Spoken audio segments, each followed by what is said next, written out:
Você já percebeu que algumas pessoas demonstram mais interesse justamente quando você começa a se afastar?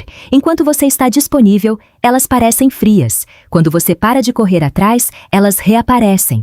Quando você tenta conversar com maturidade, evitam o assunto. Mas, no momento em que você começa a seguir sua vida, surge uma mensagem, uma curtida, uma lembrança ou uma provocação aparentemente inocente. E então, você volta a pensar naquela pessoa. Volta a analisar cada palavra, cada postagem e cada silêncio. Sem perceber, entrega novamente sua atenção, sua energia e sua estabilidade emocional. Muita gente chama isso de ego feminino. Outros dizem que a solução é ignorar, provocar ciúme ou destruir o ego da mulher. Mas essa interpretação deixa escapar o ponto mais importante. O problema não é o ego de outra pessoa. O problema começa quando alguém consegue controlar o seu estado emocional apenas se aproximando ou se afastando. Neste vídeo, você vai entender como funcionam os jogos de atenção, quais são os principais sinais de manipulação emocional e como recuperar o controle sem vingança, humilhação ou joguinhos. Você também vai descobrir a diferença entre indiferença verdadeira e tratamento de silêncio, quando o contato zero pode ser saudável e o que fazer se essa pessoa reaparecer. E preste bastante atenção ao último ponto, porque ele mostra como desenvolver autocontrole sem reprimir sentimentos e sem transformar uma decepção em ressentimento contra todas as mulheres. O objetivo não é controlar alguém, é nunca mais entregar o controle de si mesmo. Talvez você tenha encontrado este vídeo pesquisando como destruir o ego de uma mulher. Então precisamos começar com uma verdade direta. Tentar ferir deliberadamente a autoestima de alguém não é demonstração de poder. É manipulação. Ignorar uma pessoa para provocar sofrimento, despertar insegurança ou forçá-la a correr atrás é apenas o outro lado do mesmo jogo emocional. Você continua preso à pessoa porque ainda precisa que ela perceba sua ausência. Ainda precisa de uma reação. Ainda quer provar que venceu. Isso não é desapego, é dependência emocional disfarçada de indiferença. O verdadeiro autocontrole aparece quando você não precisa machucar, convencer ou impressionar ninguém. Você simplesmente reconhece que determinada dinâmica não é saudável e retira sua energia dela. E outro ponto precisa ficar claro. Ego, insegurança, vaidade e necessidade de validação não são características exclusivamente femininas. Homens também procuram aprovação, usam o silêncio como punição, provocam ciúme e tentam manter controle emocional sobre antigas parceiras. Esses comportamentos podem aparecer em qualquer pessoa. É verdade que homens e mulheres podem ser socializados de maneiras diferentes. Algumas mulheres recebem mais validação ligada à aparência e ao desejo. Muitos homens recebem validação ligada a status, dinheiro, força ou capacidade de conquistar, mas não existe uma única mente feminina funcionando da mesma maneira. Por isso, sempre que falarmos sobre ela neste vídeo, lembre-se de que estamos analisando comportamentos e não condenando um gênero inteiro. Uma mulher emocionalmente madura não entra em colapso porque um homem seguiu em frente. Ela pode ficar triste, elaborar a perda e continuar a vida. Da mesma maneira, um homem emocionalmente maduro não precisa punir, expor ou diminuir uma mulher para recuperar o respeito próprio. O verdadeiro poder começa quando a disputa termina. Para compreender essas dinâmicas, precisamos diferenciar ego de autoestima. O ego está ligado à imagem que construímos sobre quem somos e sobre como desejamos ser percebidos. Ele não é necessariamente ruim.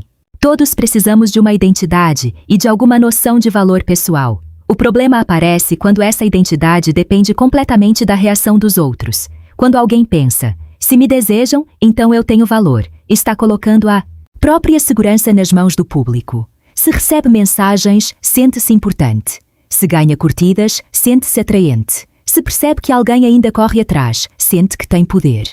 Mas, quando essas respostas desaparecem, toda a confiança começa a desmoronar. A autoestima funciona de outra forma. Ela não significa acreditar que você é superior. Significa reconhecer o próprio valor, mesmo quando não está recebendo aplausos. Uma pessoa com autoestima pode ser rejeitada sem concluir que não vale nada. Pode sentir dor sem precisar se vingar. Pode terminar um relacionamento sem transformar aquilo em uma competição para descobrir quem superou primeiro.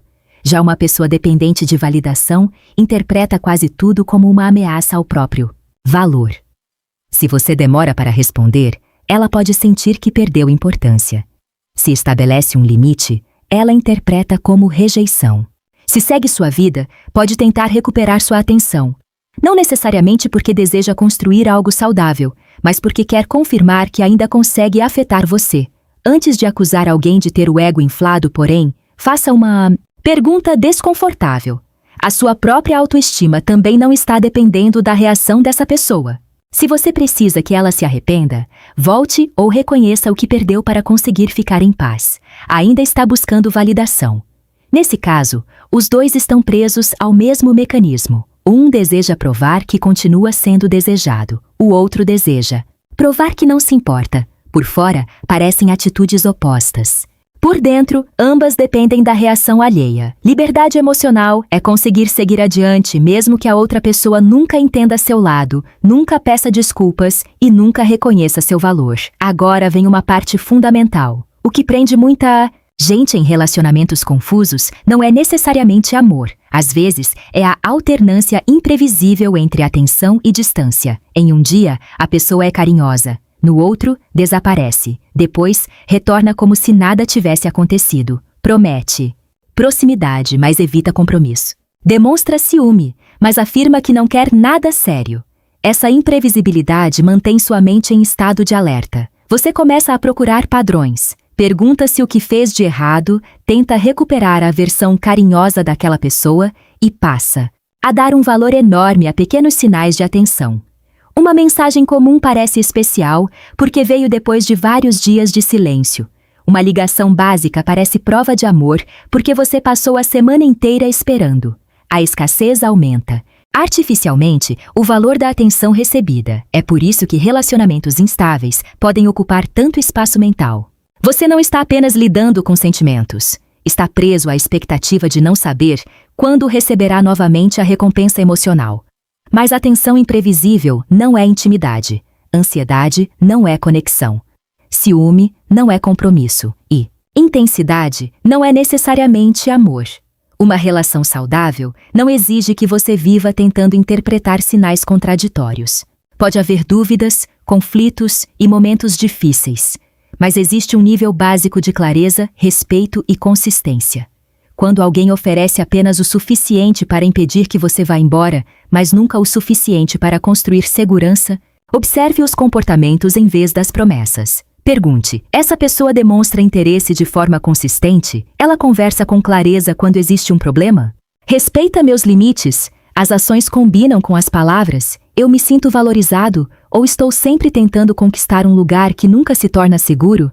Essas perguntas são mais importantes do que descobrir quem está com o ego ferido. A manipulação emocional geralmente se alimenta de um ciclo previsível. Primeiro, acontece uma provocação.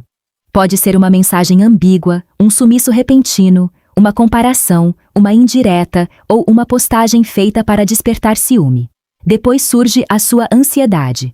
Você sente vontade de perguntar o que aconteceu, defender-se, provar alguma coisa ou mostrar que não foi afetado. Em seguida, vem a reação impulsiva. Você manda várias mensagens, entra em uma discussão, publica algo para provocar de volta ou tenta reconquistar a atenção. Por alguns minutos, sente alívio. Parece que está fazendo alguma coisa para recuperar o controle, mas na prática, ensina a outra pessoa quais comportamentos são capazes de desestabilizar você. O ciclo então se repete: provocação, ansiedade, reação, alívio temporário. E nova provocação.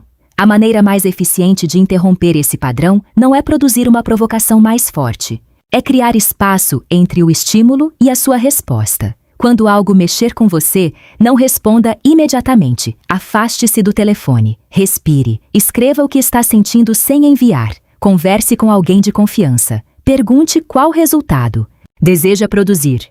Você quer resolver um problema ou apenas aliviar a ansiedade? Quer estabelecer um limite ou provocar uma reação? Quer conversar ou vencer? Dependendo da situação, esperar 30 minutos, algumas horas ou até o dia seguinte pode mudar completamente a qualidade da sua resposta. Autocontrole não significa nunca sentir raiva, ciúme ou medo. significa não permitir que uma emoção momentânea escolha suas ações por você. Você continua sentindo, mas decide conscientemente como agir. Esse é o controle que realmente importa. Existe uma diferença enorme entre afastar-se para proteger sua paz e usar o silêncio para punir alguém. O tratamento de silêncio acontece quando uma pessoa retira comunicação e afeto com o objetivo de gerar ansiedade, culpa ou submissão. Ela não explica o que aconteceu.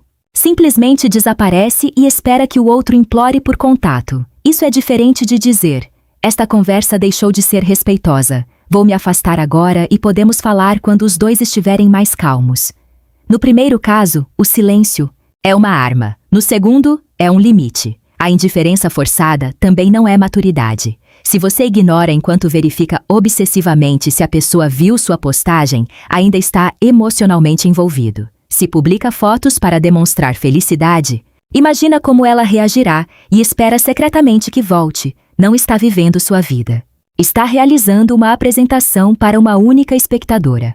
O desapego verdadeiro não precisa de plateia. Para saber se seu afastamento é saudável, faça 3 perguntas. Primeira: eu comuniquei meu limite quando isso era possível e seguro? Segunda: estou me afastando para me proteger ou para causar sofrimento? Terceira: eu manteria essa decisão mesmo que a pessoa nunca percebesse minha ausência? Se você só está em silêncio para fazer alguém correr atrás, continua participando do jogo. Mas, se reconheceu um padrão nocivo, comunicou o necessário e decidiu parar de investir em algo sem reciprocidade, o afastamento pode ser uma forma legítima de respeito próprio. Você não precisa continuar discutindo para provar que se importa. Também não precisa oferecer acesso permanente a alguém apenas porque já teve sentimentos por essa pessoa. Perdoar não significa reabrir a porta. Compreender não significa aceitar. E amar alguém não obriga você a permanecer em uma dinâmica que destrói sua estabilidade. Vamos agora aos principais sinais. Um comportamento isolado não define automaticamente uma pessoa como manipuladora. O que importa é o padrão, a frequência e a maneira como ela reage quando você tenta conversar. Primeiro sinal: ela só demonstra interesse quando você se afasta. Enquanto você está presente, recebe o mínimo. Quando para de procurar, ela reaparece com intensidade. Depois que recupera sua atenção, volta a esfriar. Isso pode indicar que a pessoa não está buscando proximidade verdadeira, mas confirmação de que ainda possui acesso emocional a você. Segundo sinal: mensagens constantemente ambíguas. Ela diz que sente saudade, mas não quer conversar sobre o relacionamento. Afirma que não deseja compromisso, porém reage quando você segue em frente. Você nunca sabe exatamente onde está. Ambiguidade ocasional é humana. Ambiguidade permanente pode ser uma forma de manter você disponível sem assumir responsabilidade. Terceiro sinal: provocações de ciúme. Pessoa menciona outros pretendentes, publica conteúdos calculados ou compara você com antigos parceiros para observar sua reação. Não se trata apenas de viver a própria vida. Existe uma intenção perceptível de desestabilizar e obter confirmação de interesse. Quarto sinal: retirada de afeto como punição. Sempre que você discorda ou estabelece um limite, ela desaparece, torna-se fria ou ameaça terminar. Em vez de resolver conflitos, usa a possibilidade de abandono para controlar seu comportamento. Quinto sinal: suas necessidades são chamadas de carência. Você pede clareza, respeito ou consistência, e a conversa é imediatamente invertida. De repente, você é inseguro, dramático ou complicado apenas por mencionar algo que o incomoda. Nem toda discordância é manipulação, mas uma pessoa saudável consegue ouvir sem ridicularizar seus sentimentos. Sexto sinal: ela quer acesso sem oferecer compromisso. Deseja saber onde você está, com quem está falando e se ainda sente algo. Procura apoio quando está sozinha, mas desaparece quando você precisa de reciprocidade. Ela quer os benefícios da proximidade sem assumir as responsabilidades de uma relação. Sétimo sinal: nunca existe responsabilidade. Tudo sempre acontece por culpa sua, do passado, do momento ou de terceiros. Pedidos de desculpa vêm acompanhados por justificativas. Desculpa, mas você me fez agir assim. Uma pessoa emocionalmente madura pode cometer erros, mas consegue reconhecê-los, sem transformar você no responsável por tudo. Novamente, não use essa lista para diagnosticar alguém com base em um único episódio. Observe o padrão. Principalmente, observe o que acontece quando você conversa com respeito. A pessoa demonstra disposição para mudar ou apenas encontra novas maneiras de escapar da responsabilidade. Limite não é uma tentativa de controlar o comportamento de outra pessoa. Dizer, você está proibida de fazer isso, não é necessariamente um limite. Pode ser apenas uma ordem. Um limite saudável descreve aquilo que você fará caso determinada situação continue. Por exemplo, quando a conversa vira insulto, eu vou encerrá-la. Podemos retomar quando houver respeito. Não. Quero manter uma relação ambígua. Se não existe intenção de construir algo, prefiro me afastar. Eu respeito sua decisão, mas não vou continuar disponível apenas quando for conveniente. Não aceito que minhas mensagens sejam expostas. Se isso acontecer novamente, vou encerrar o contato. Um bom limite possui 4 elementos. Comportamento observado. O impacto que ele produz, aquilo que você precisa e a atitude que tomará para se proteger. Não é necessário escrever uma tese ou convencer a pessoa de que seu limite é justo. Quanto mais você explica para alguém que já decidiu não respeitar você, mais oportunidades oferece para a conversa ser desviada. Fale com calma, de maneira específica e sem ameaças vazias. Depois, seja consistente. Um limite que nunca é aplicado torna-se apenas um pedido. Se você diz que não aceitará insultos, mas continua na conversa toda vez que é insultado, a outra pessoa aprende que suas palavras não possuem consequência. Isso não significa reagir com agressividade. Significa fazer o que disse que faria. Encerrar a ligação, sair do ambiente, diminuir o contato, recusar conversas ambíguas. Em situações mais graves, bloquear e procurar apoio. Você não precisa gritar para demonstrar firmeza. Na verdade, quanto mais claro estiver sobre aquilo que aceita, menos precisará elevar a voz. E lembre-se, estabelecer um limite não garante que a outra pessoa mudará. O limite existe justamente para proteger você, caso ela não mude. O contato zero se tornou popular como uma estratégia para fazer ex-parceiros sentirem saudade. Mas esse não deveria ser seu objetivo. Se você corta contato contando os dias até a pessoa voltar, continua vivendo em função dela. Contato zero não é uma técnica de reconquista. É uma ferramenta de recuperação. Ele pode fazer sentido quando o relacionamento terminou, mas as conversas continuam reabrindo feridas.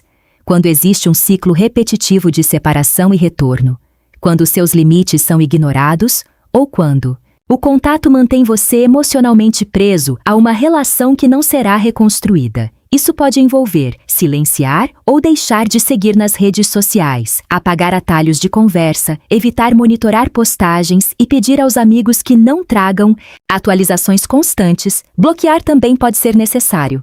Não é sempre um gesto infantil.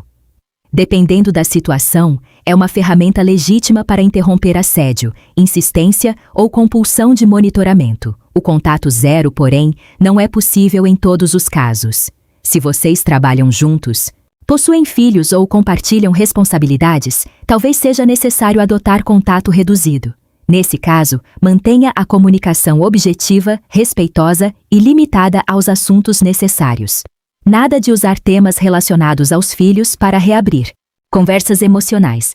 Nada de aproveitar uma questão profissional para testar interesse. Se houver ameaça, perseguição ou violência, não trate isso apenas como um problema de relacionamento. Documente as ocorrências, procure pessoas de confiança e busque ajuda profissional ou serviços de proteção da sua região.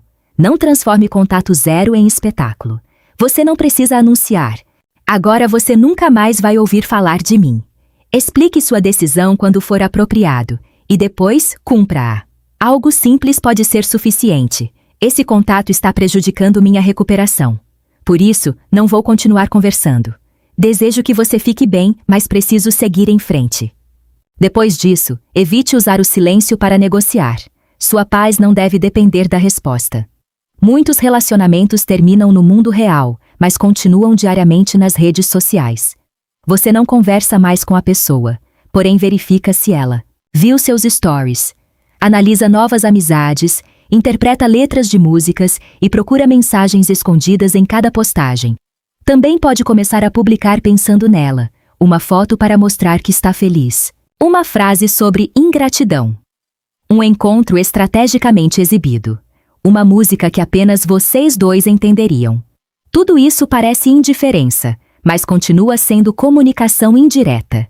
Se uma postagem foi criada principalmente para produzir uma reação naquela pessoa, ela ainda influencia suas escolhas. As redes sociais também mostram uma versão selecionada da realidade.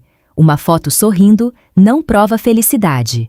Uma viagem não prova superação. Uma frase de empoderamento não revela o estado emocional de ninguém. Pare de usar conteúdo digital como detector de sentimentos. Se acompanhar o perfil altera seu humor, silencie ou deixe de seguir. Se você sente impulso constante de verificar, estabeleça horários específicos para usar o aplicativo. Retire atalhos da tela inicial. Evite levar o telefone para a cama.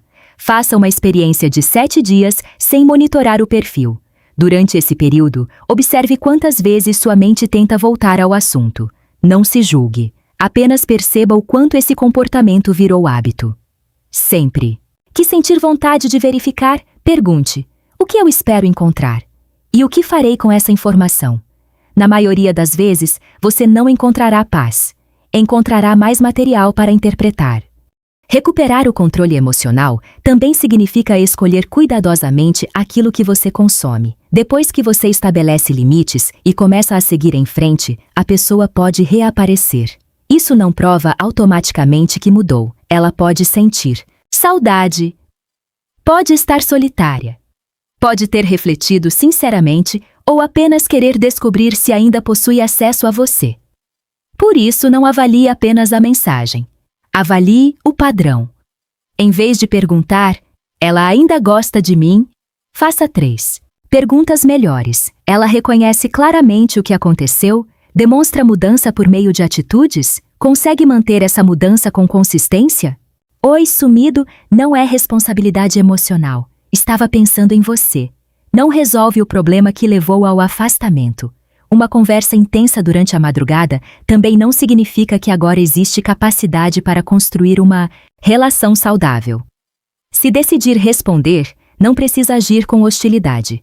Você pode ser educado e continuar firme. Por exemplo, eu respeito nossa história, mas não quero voltar para a dinâmica que tínhamos. Se existe uma intenção séria de reconstruir, isso precisa envolver clareza, responsabilidade e mudança consistente. Ou, obrigado pela mensagem, mas prefiro não retomar o contato. Estou seguindo em frente e desejo que você fique bem. Você também não é obrigado a responder quando já deixou seu limite claro, especialmente se o contato foi abusivo ou repetidamente desrespeitoso. Caso considere uma reconciliação, vá devagar. Não confunda emoção com transformação. Observe o comportamento durante semanas e meses. Veja como a pessoa reage à frustração, aos seus limites e a conversas difíceis. Mudança verdadeira não aparece apenas quando existe medo de perder você. Ela continua depois que a reconciliação deixa de ser novidade. E lembre-se, você pode sentir saudade e ainda assim decidir não voltar. Sentimento e decisão são coisas diferentes. Afastar-se de uma dinâmica tóxica é apenas o primeiro passo. Se você não reconstruir aquilo que o fez permanecer, existe o risco de repetir o mesmo padrão com outra pessoa. Pergunte-se honestamente, por que aceitei tão pouco durante tanto tempo? Por que a atenção dessa pessoa se tornou tão importante? Eu tinha medo de ficar sozinho? Estava tentando provar que era digno de amor? Ignorei comportamentos incompatíveis porque estava atraído? Confundi dificuldade com valor? Essas perguntas não servem para culpar você. Servem para devolver sua capacidade de escolha. A autoestima é construída quando suas ações começam a demonstrar que você pode confiar em si mesmo, quando promete que não aceitará mais desrespeito e cumpre, quando cuida do corpo, não para. Causar ciúme, mas porque sua saúde importa, quando retoma amizades, projetos e interesses abandonados. Quando consegue passar uma noite sozinho sem procurar alguém, apenas para anestesiar o vazio. Quando pede ajuda antes de chegar ao limite, exercício, sono, alimentação e rotina não resolvem todos os problemas. emocionais, mas criam uma base mais estável para lidar com eles. Conversar com amigos maduros também ajuda. Não apenas com pessoas que alimentam raiva e dizem que todas as mulheres são iguais, mas com quem consegue oferecer perspectiva. Se perceber ansiedade intensa, dependência emocional, depressão ou dificuldade constante para sair desse ciclo, considere procurar um psicólogo. Pedir ajuda não diminui sua força. Muitos homens aprenderam a transformar dor em silêncio, raiva ou desprezo. Foram ensinados a acreditar que admitir sofrimento é fraqueza, mas reprimir sentimentos não é autocontrole. Autocontrole é reconhecer: isso me machucou, eu ainda sinto falta, estou com raiva, mas não vou permitir que essa dor transforme minhas ações ou minha visão sobre todas as mulheres. A pessoa que feriu você é um indivíduo, não representa um gênero inteiro. Transformar uma decepção em guerra entre homens e mulheres mantém você preso ao ressentimento e dificulta relações futuras. Maturidade não é deixar de sentir, é sentir sem se abandonar. No final, o verdadeiro poder não está em destruir o ego de uma mulher, está em não permitir que o comportamento de ninguém destrua sua estabilidade. Não está em desaparecer para produzir saudade, está em afastar-se. Quando a permanência exige que você abandone o respeito próprio. Não está em vencer uma disputa emocional. Está em perceber que certas disputas não merecem sua participação. Se alguém tenta provocar você, faça uma pausa. Se existe desrespeito, estabeleça um limite. Se a dinâmica permanece tóxica, retire-se. Se sentir dor, processe essa dor, em vez de transformá-la em vingança. A indiferença saudável não é crueldade, é o ponto em que você deixa de organizar sua vida ao redor da reação de outra pessoa. Você não precisa que ela sofra, não precisa que se arrependa, não precisa que volte. E não precisa demonstrar que está melhor. Você apenas constrói uma vida que não depende mais daquele ciclo. Essa é a diferença entre ego e autoestima. O ego quer vencer, a autoestima quer paz. O ego precisa que o outro reconheça seu valor. A autoestima permite que você reconheça o próprio valor. Mesmo quando o outro não reconhece, o ego procura controlar pessoas. A maturidade procura controlar decisões. Portanto, se existe uma frase para você levar deste vídeo, é esta: o jogo emocional só continua enquanto sua reação estiver disponível. Para ele, recupere essa reação. Escolha onde coloca sua energia. Estabeleça limites e mantenha a serenidade. Não para punir alguém, para não abandonar a si mesmo novamente. Agora escreva nos comentários qual limite você precisa estabelecer ou fortalecer na sua vida. Se este conteúdo ajudou você, deixe o like, compartilhe com alguém que esteja preso em uma relação confusa e inscreva-se no canal. No próximo vídeo, vamos conversar sobre como amar alguém sem se colocar sempre em último lugar e por que priorizar uma relação não significa abandonar sua identidade. Nos vemos lá!